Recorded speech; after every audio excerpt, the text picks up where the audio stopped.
A 70ª edición da Festa do Albariño será recordada sempre en Cambados. A vila recupera o seu tradicional festexo tras a pandemia e o fai con 10 días de celebracións.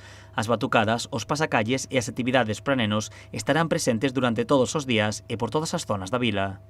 Ampliar a festa, pois un pouco no espacio e máis no tempo. É dicir, vanse a facer máis días de verbena, comezaremos o día 29, o venres 29 de xullo, e rematarase o domingo 7 de agosto. O día 29 a festa abrirase por todo o alto, primeiro dende o punto de vista sentimental co pregón de Pitusa Cabanillas e logo co concerto do artista internacional Nicky Jam. Ese mesmo día abrimos xa as food trucks na calzada e xa comenzamos pois cos concertos, cas actividades infantiles e familiar, charangas, batucadas, culminando co concerto principal dese 29 de xullo que é o de Nicky Jam na Praza de Fefiñáns, non? Seguiremos despois aquí na Praza do Concello, ca do Endeneta.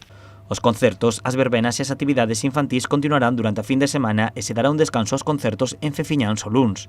O martes celebrarase outro dos días grandes da festa. Temos nada máis e nada menos que as Tanxugueiras en Fefiñáns e o Combo Dominicano aquí na Praza do Concello, non?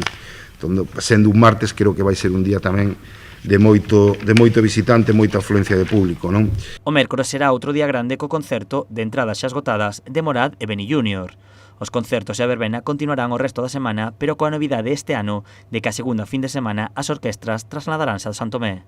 E donde tamén vai haber unha nortada electrónica na Praza do Con, tamén ali en San Tomé, a carón do propio Peirao de San Tomé, non? E ese día, pois, tamén temos concertos importantes en Fefiñáns, está La Montana, Pico Amperio e a Malla, que tamén vai moi ben na venta de entradas, non?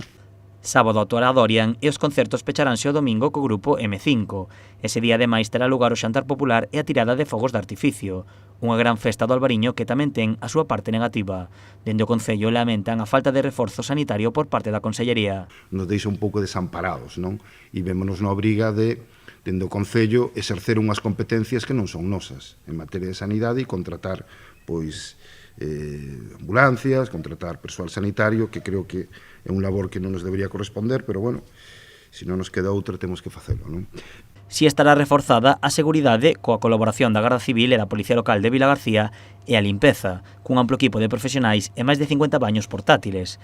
Tamén estará disponible o punto morado durante todos os días.